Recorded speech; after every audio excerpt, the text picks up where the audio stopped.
Welcome to the Hindu Daily. Right. And today we're actually starting with something that really forces us to look closely at a question you've probably wondered about yourself. Yeah, especially when you're just, parking your own car. Hmm. So, a fire tore through a house in Indore recently. And tragically, it killed 8 people, including 2 kids. It's just an awful situation. It really is. And the apparent cause, based on the ongoing investigation, was an electric vehicle charging point right outside that sparked the blaze. Which brings us to this massive question. Are EV batteries actually safe? I mean, it is essentially the defining engineering question of the decade.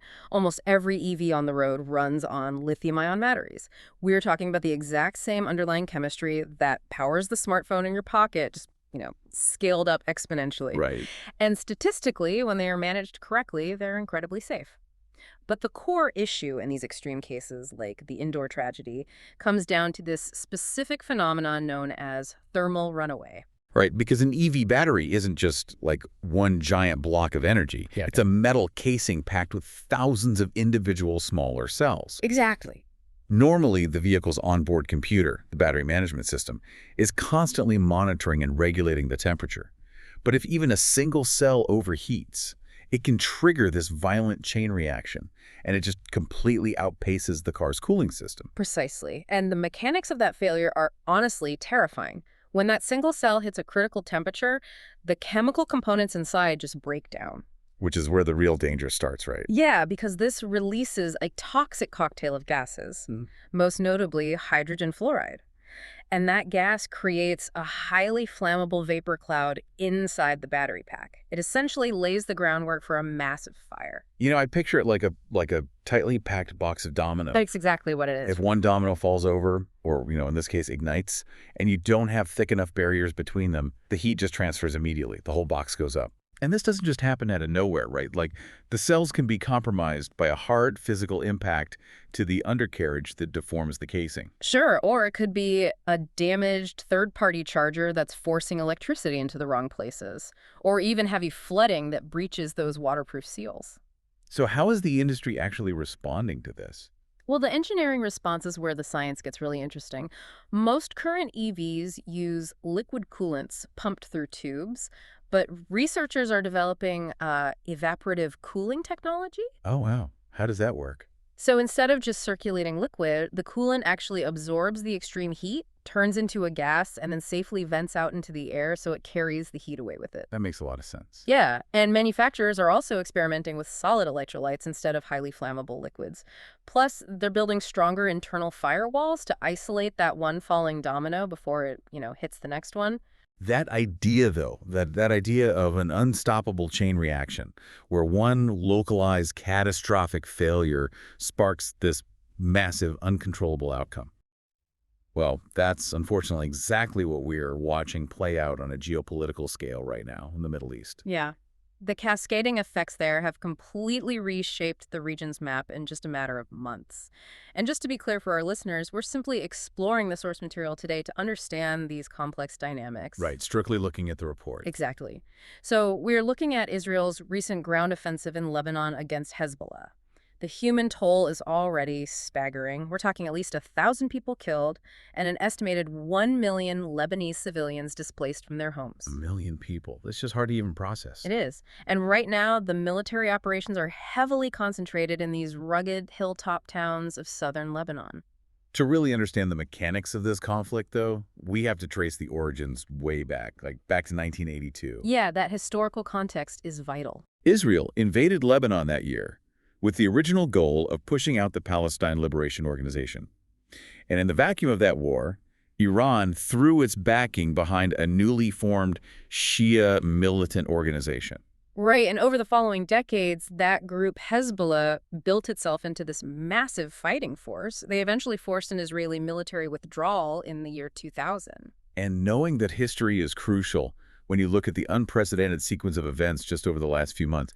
I mean, in September 2024, an Israeli strike assassinated Hezbollah's Secretary General, Hassan Nasrallah. Right. That was followed by a joint U.S.-Israeli airstrike that killed Iran's Ayatollah Ali Khamenei. And in response to that, Hezbollah fired hundreds of rockets into northern Israel. Which brings us to the current ground invasion. It's been this relentless chain of escalation. Wait, hold on, though. This is where the math on the ground stops making sense to me, based on the articles. We also just saw the Assad government in Syria fall to rebel forces, right? Yes, exactly. That collapse completely severed Iran's vital land bridge, like the actual physical trucking routes they used to supply Hezbollah with weapons and cash. So if their top leadership has been assassinated, their communication networks were destroyed by exploding pagers, and their supply lines from Iran are completely cut off. How are they still mounting such fierce, asymmetrical resistance in southern towns like Qiyam? It's a great question, and it comes down to the fundamental nature of guerrilla warfare.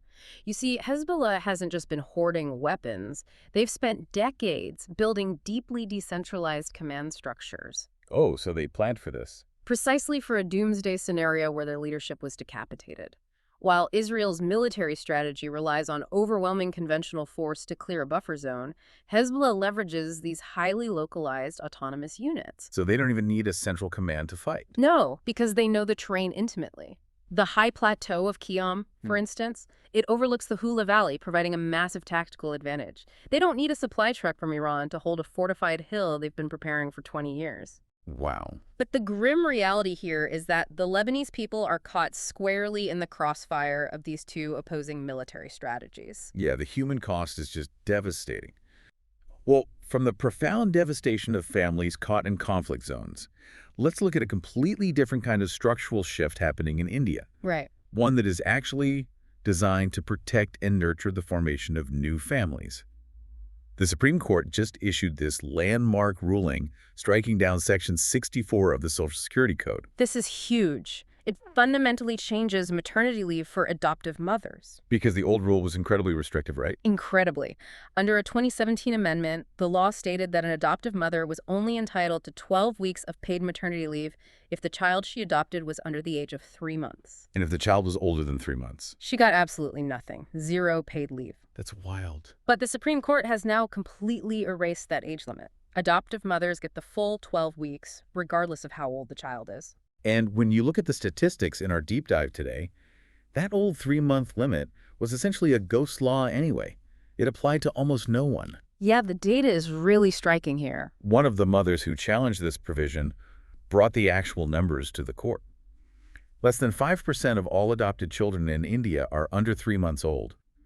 The legal and procedural hurdles of adoption just take so long that infants are rarely placed that quickly. And the court's reasoning here is brilliant because it addresses the psychology of adoption, not just the cold logistics.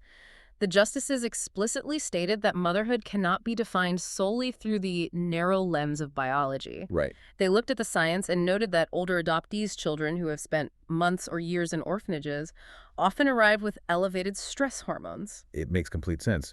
If you think about it, adopting an older child is a lot like transplanting a fully grown tree. That's a really great way to look at it. Yeah, like a fresh seedling just needs some soil and water. But a grown tree has an established root system.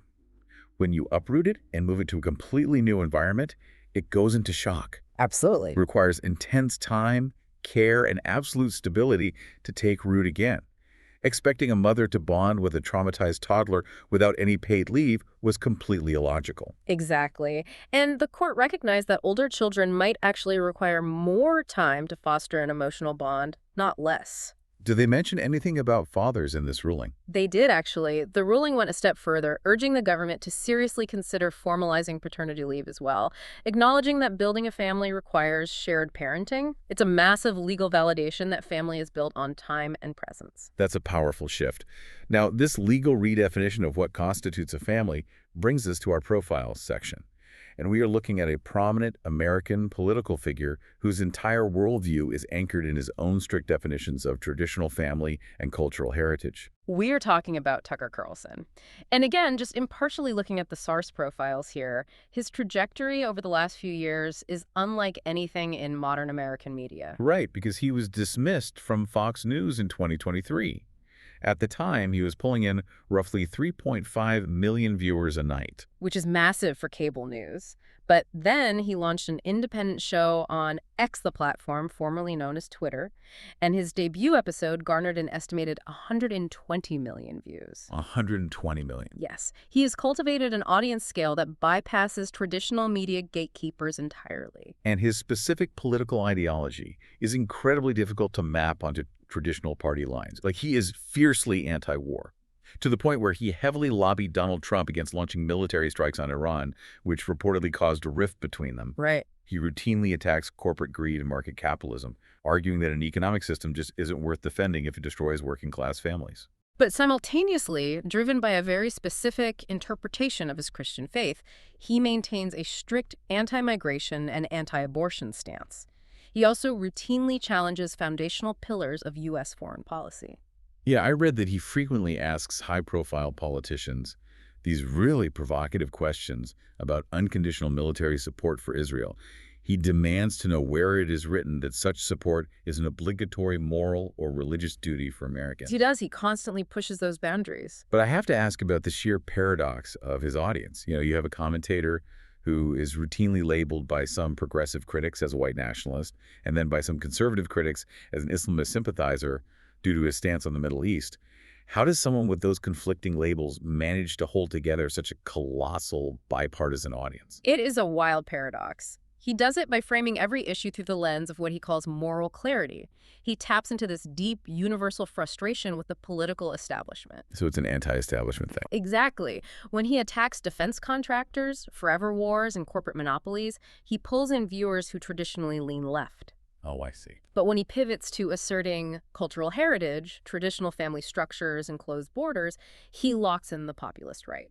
So he's merging them. Yeah, it is a highly potent, humanist yet nationalist hybrid that deeply disorients anyone trying to place him on a standard left-right spectrum. Fascinating.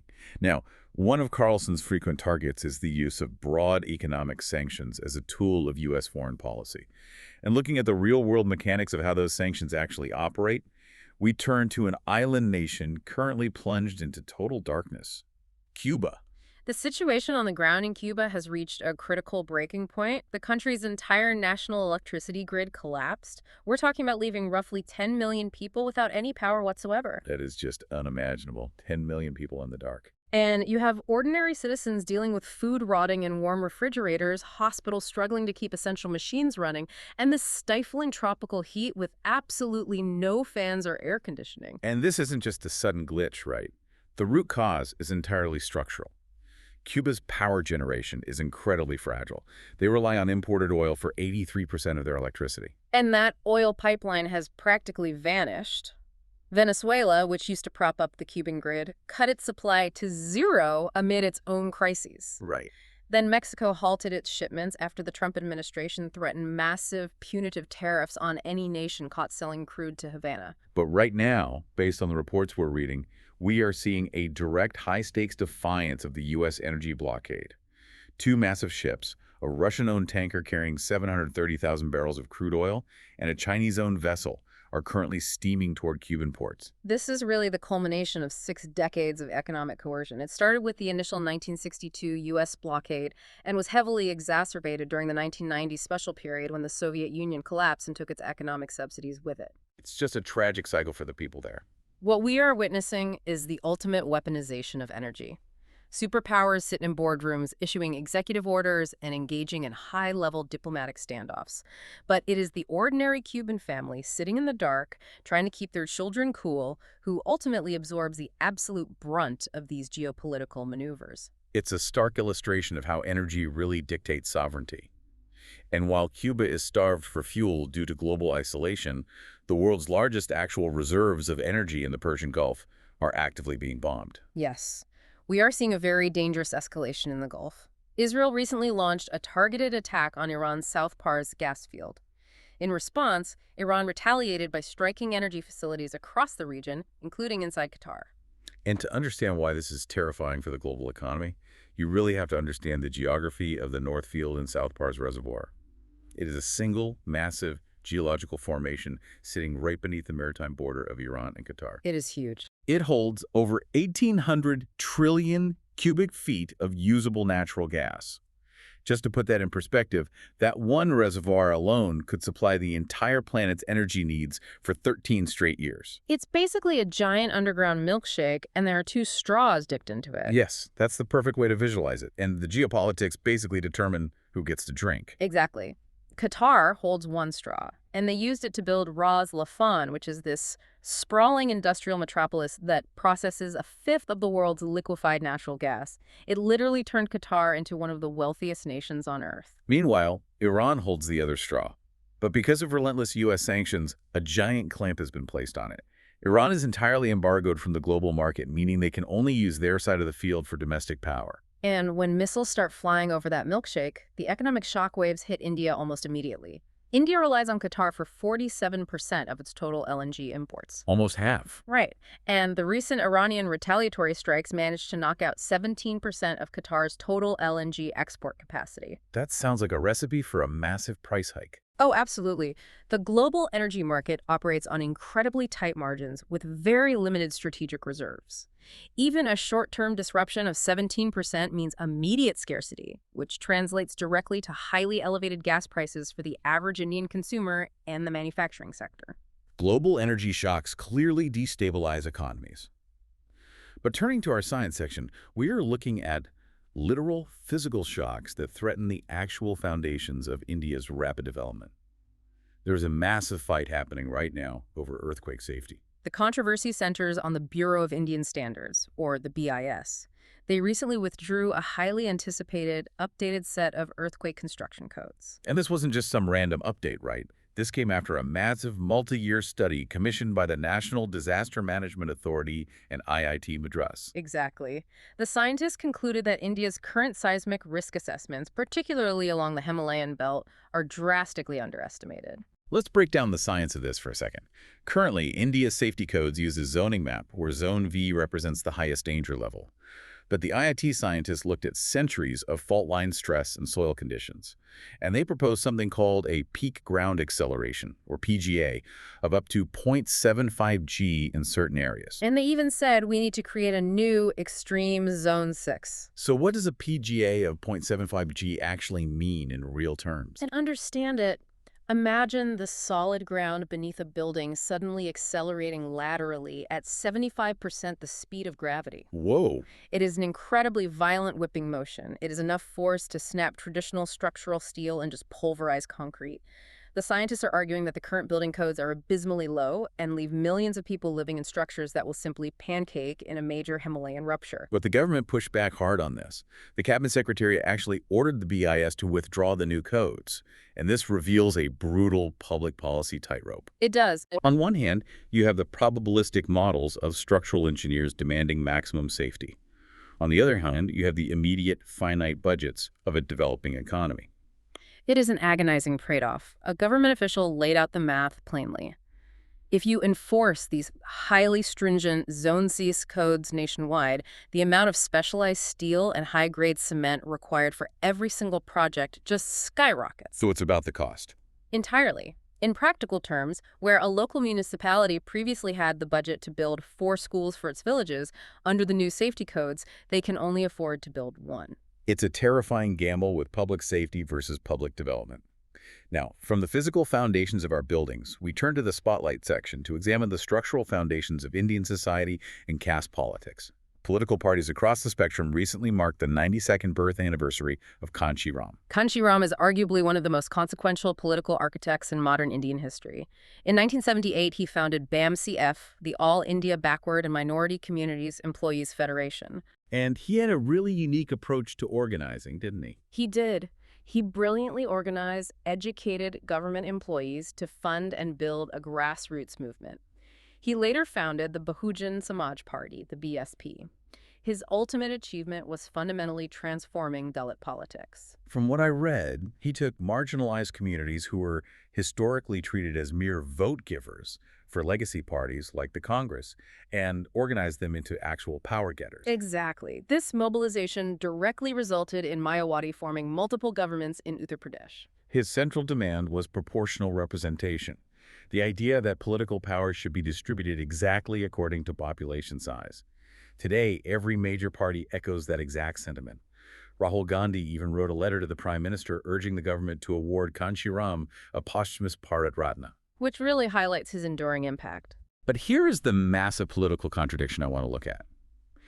If Kanshi ideology is so universally revered today, and his legacy is being claimed by both the Congress and the Samajwadi Party, why did the actual political vehicle he built, the BSP, collapse so drastically? I mean, they were down to just a 9.39% vote share in the 2024 elections. It's a fascinating case study in how political strategy evolves over time. Kanshi built a fierce, incredibly loyal movement based on intense grassroots identity politics. He would literally travel by bicycle and eat dinner sitting on the floors of his poorest party workers' homes. So he built absolute genuine trust. Yes. But over the decades, the BSP structurally failed to expand its social base beyond its core demographic in UP. While the rival parties adapted. Exactly. Parties like Congress and the SP saw the power of his movement. They absorbed his vocabulary of social justice, they promised proportional representation, and co-opted his legacy, using it to mobilize his core Bahujan base into their own, much broader electoral coalitions. So Kanshi ideology succeeded so universally that the specific party he founded was no longer required as the sole vessel to carry it forward. That's precisely what happened. Wow. Well, from the long-term struggles of political empowerment, we shift our focus to the immediate, daily struggles of economic empowerment. We are looking at how those global energy crises we discussed earlier, like the missiles flying over the Gulf, are directly paralyzing local businesses in Karnataka right now. Because the supply chain has a very real endpoint.